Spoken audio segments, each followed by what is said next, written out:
With the blockbuster news that Martin O'Neill is back in as Celtic manager, let's take a look back at his first spell at Celtic Park. On the 1st of June 2000, Celtic appointed Martin O'Neill as manager. It may be hard for many to fathom now, but at this period in time, Celtic were miles behind Rangers and had been for a very long time.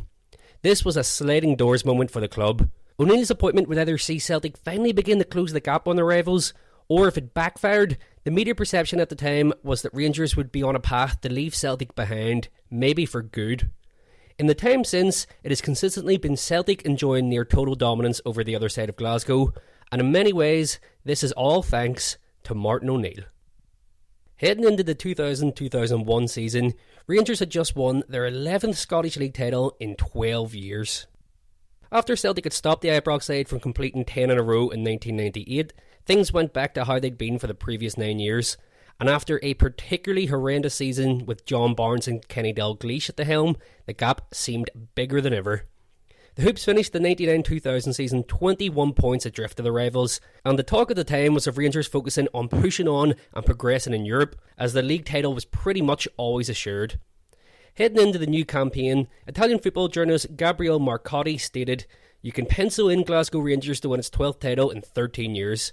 Celtic, or anybody else in Scotland, has about as much chance of breaking Rangers' hegemony as Pamela Anderson does of winning an Academy Award." In May 2000, it was believed that Dutch coach Guus Hiddink was set to be named as Celtic's new manager. Hiddink himself admitted he was interested in taking the job, stating, "The people inside the club have to prove they are more concerned with the future than Celtic's past. I know that Celtic is a massive club known throughout the world. They have a great history, but in the eyes of the Celtic officials, Rangers have been the dominant club for too long in Scotland." Hiddink's mind was made up during a marathon 7-hour meeting with Celtic Chief Executive Alan MacDonald. At this point, however, Dermot Desmond, acting essentially as Celtic's owner, stepped in. Desmond insisted on face-to-face meetings with the candidates and staring potential new managers directly in the eye. Desmond met with O'Neill and was so impressed with the Irishman that the decision was made, and Martin O'Neill was the man tasked with turning Celtic's fortunes around as the 21st century began. Despite the disastrous previous season, O'Neill inherited a Celtic squad filled with impressive talent. The likes of Paul Lambert, Johan Mjällby, Jackie McNamara and a young Stilian Petrov awaited.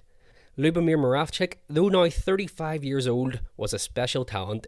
And most importantly of all, Henrik Larsson had returned from the broken leg, which saw him miss the majority of the previous campaign. O'Neill would make a few additions in his first summer, who would prove crucial throughout his time at the club. Australian Mark Viduka was a fantastic talent. However, attitude problems and a desire to leave the club was the situation O'Neill inherited from the striker. Pre-Henrik Larsson's leg break, he and Viduka had formed an incredible partnership up front, and it would be hard to imagine the club creating a more lethal front two. But Leeds offered £6 million for Viduka, and O'Neill knew exactly what he wanted to do with the money. Just 5 years earlier, Chris Sutton was one of the most prolific goalscorers in the English Premier League, winning a league title with Blackburn Rovers in a season where he netted 21 goals. However, fortunes had been mixed for Sutton in the season since, and a move to Chelsea in the summer of 1999 had been a nightmare. Sutton managed just 3 goals in 39 appearances following his £10 million move to Stamford Bridge. In truth, Chelsea were glad they received the $6 million from Celtic for Sutton, but Martin O'Neill had complete faith in the Englishman. Much media scepticism surrounded the move. O'Neill also broke his habit of not purchasing players following their performance at an international tournament. To much criticism, O'Neill carried out his pre-arranged duties as a BBC pundit for Euro 2000 for several weeks after being named as Celtic manager. During this time, Belgian central defender Jos Verhaeren impressed, and O'Neill spent just under £4 million to bring him to Parkhead. These were to be Celtic's only 2 signings before the first league game of the season. Over at Ibrox, Rangers were spending freely under Dutch coach Dick Advocaat. The Dutchman arrived in 1998 after Celtic had stopped 10 in a row, and in his first season proceeded to spend £36 million. That's the equivalent of £64 million with inflation in 2023. The summer of 2000 saw Advocaat add the likes of Ronald de Boer, Bert Konterman and Fernando Rickson, the squad already including Giovanni van Bronckhorst, Michael Moles, George Alberts and Stefan Klaus. This was a top-quality Rangers side, perhaps stronger and more disciplined and dedicated to fitness than any squad they had in the 90s. Martin O'Neill's immediate attitude to his title opponents was to give them as much respect as possible in the press, repeatedly referring to them as the benchmark. O'Neill did not promise to knock Rangers off any perch, rather stating in his first address to Celtic fans that he would do everything I possibly can to bring some success to this football club. Celtic won their first league game of the season 2-1. Rangers won their first league game of the season 2-1. Celtic won their next 3 games 1-0, 2-1 and 4-2. Rangers won their next 3 league games 4-2, 3-1 and 4-1. This meant after 4 league games each, both sides sat on the maximum of 12 points, and they were set to play each other next. August 27th, 2000. Celtic Park, Celtic vs Rangers, the day everything changed.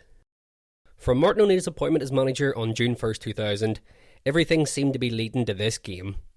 Though not always totally convincing, O'Neill's side had matched Rangers to date, but make no mistake about it, the Ibrox side were the favourites going into this game. Just several months previously, Rangers had hammered Celtic 4-0 in the previous league meeting. O'Neill delivered a pre-match speech to the players that some described as the most motivational they'd ever received. As the game kicked off, Sky Sports commentator Davy Proven stated, "This is a biggie psychologically. A Celtic win today would signal a rebirth under Martin O'Neill.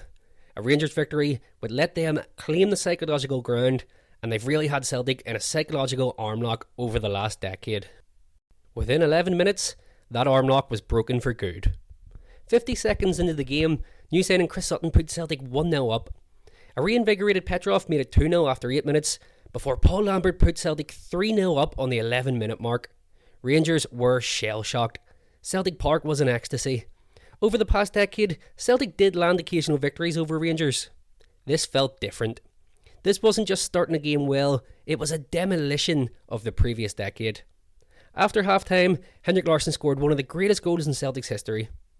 The Hoops went on to win the game 6-2, including a double for Henrik, and Sutton, who had opened the scoring in the first minute, netted Celtic's 6th goal in the 90th. Celtic were reborn. In his post-match interview, Martin O'Neill, live on Sky Sports, stated, "But at the end of all, and I'm not being patronising, Rangers are still the benchmark and are a top-class side." O'Neill wasn't surrendering the advantage Celtic had gained by saying this. He was instead placing all of the pressure off of his shoulders and onto Rangers. They didn't recover. O'Neill's men went on to win the title by 15 points, maintaining their place at the top of the table from this day until the end of the season. Having shattered Rangers' dominance then at the start of the season, Martin O'Neill's Celtic would break another psychological barrier at the end. On April 29th, 2001, Celtic won 3-0 at Ibrox, their first victory over Rangers at the home of their rivals since August 1994. Just 2 years previously, Rangers had beaten Celtic 3-0 at Celtic Park in May 1999 to seal the title. O'Neill had now flipped everything around. And just to round things off, on the 26th of May 2001, Celtic beat Hibs 3-0 to complete the domestic treble. It was the first time Celtic had achieved this since doing so under Jock Stein in 1969. After just one season, Martin O'Neill was already one of the all-time heroes of the club. Heading into the 2001-2002 season, Celtic were now firmly on top, and it couldn't come at a worse time for Rangers. The Bank of Scotland was finally forced to ask Rangers to rein in on the free spending they'd been allowed to do for almost 15 years. Such was the seriousness of their debt crisis. After the 6-2 game the previous season, Rangers panicked and splashed a Scottish record £12 million on Chelsea striker Tore-André Flo. Chris Sutton, he was not. The Norwegian spell at Ibrox was not one of success. They were in massive trouble. On top of Sutton and Valhorn, O'Neill had now added the likes of Alan Thompson, Neil Lennon, John Hartson and Bobo Baldi to his squad. Didier Agath was bought from Hibs and converted from a striker into a right wing-back. Henrik Larsson netted 53 goals in O'Neill's first season, and in the summer of 2001 signed a new contract to remain at the club. The good times were flowing. As a player, Martin O'Neill had won 2 European Cups at Nottingham Forest. One of his goals at Celtic was to re-establish the club as a force in European football, being put up against Ajax. On August 8, 2001, Celtic travelled to Amsterdam for the first leg and stunned the Dutch side. O'Neill's men scored a 3-1 victory, courtesy of goals from Bobby Petta, Didier Agath and Chris Sutton. The Hoops held on in the return leg to qualify for the group stage proper for the first time. Check out my channel for a detailed look at Celtic's first Champions League group stage campaign, but to surmise, Celtic outperformed expectations. 9 points from 6 games in a group involving an all-star Juventus side, FC Porto and Rosenborg meant the Hoops finished third. Dropping into the UEFA Cup, Celtic were paired with Spanish side Valencia, only to be eliminated on penalties after exchanging 1-0 wins across the two legs. For the first time in a long time, Celtic fans had pride in their European performance, but they still hadn't played European football after Christmas since 1980. O'Neill's team stormed to another title in 2002, finishing 18 points clear of Rangers and recording a then record haul of 103 points. But it was to be the following season when Martin O'Neill's side would really make their mark on the European stage. The 2002-2003 campaign got underway with a disappointing and unexpected Champions League qualifying defeat at the hands of FC Basel. This meant Celtic dropped down to the UEFA Cup, where fans hoped for a strong showing, but few dared dream of what was to come next. As O'Neill had revolutionised Celtic, back in the 80s it was Graham Souness who was credited with revolutionising Rangers. After easily dispatching of Lithuanian side Sūduva, Celtic were then drawn against Blackburn Rovers, at that point managed by Graham Souness. Celtic won a tight first leg 1-0 at Celtic Park, courtesy of a goal from Henrik Larsson. After the game, Blackburn captain Gary Flitcroft revealed that his manager had told his players they were much the better team, infamously stating the quote, "The gaffer said it was men against boys out there." As if they needed any more motivation, Celtic went into the second leg at Ewood Park and played Blackburn off the pitch, securing a 2-0 win on the night for a 3-0 aggregate victory. An old rival had been shut up and humiliated, and O'Neill's popularity just continued to soar. The Hoops went on to eliminate Spanish side Celta Vigo on away goals in December, which meant Martin O'Neill had delivered post-Christmas European football to Celtic Park for the first time in 23 years. Another Battle of Britain in the quarterfinals saw Celtic famously record a 2-0 win at Anfield to eliminate Liverpool. Seeing off Portuguese side Boa Vista in a nervy semi-final tie meant Martin O'Neill had delivered Celtic to their first European final since 1970. It was an extraordinary achievement. Celtic were down and almost out before O'Neill arrived. The club narrowly avoided going into administration just 6 years before he arrived at the club. False dawn after false dawn had followed, but now Celtic were playing in a European final.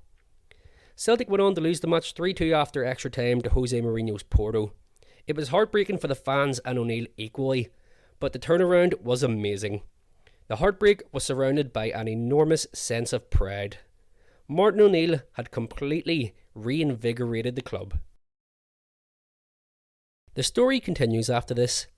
Celtic stormed to another title in 2004 before suffering final day heartbreak in the league the following year, and in Martin O'Neill's final game as manager in 2005, Celtic claim one more Scottish Cup. But the true measure of the turnaround is where Celtic were before Martin O'Neill took over and their ascent to a European final just 3 years later. Celtic were beleaguered when O'Neill arrived. The fans had been through hell, and the season before O'Neill left Leicester for Parkhead in particular would be enough to make some people just give up. The club were in a seemingly endless cycle of finishing behind Rangers, and any time ground was made, things fell apart. But not this time. Martin O'Neill had not only changed everything on the pitch, but he reinvigorated the Celtic support. They had a hero in the dugout, someone to be proud of, and someone who did everything he possibly could to bring success to the football club. And that he did. In truth, Celtic would have carried on whether Martin O'Neill arrived or not. But if he hadn't, the club's future at that point could have been completely different. There was no guarantee of success, and almost everyone predicted failure. When Martin O'Neill arrived at Celtic, that all changed. Martin O'Neill created the Celtic we know today. Martin O'Neill, in many ways, saved Celtic.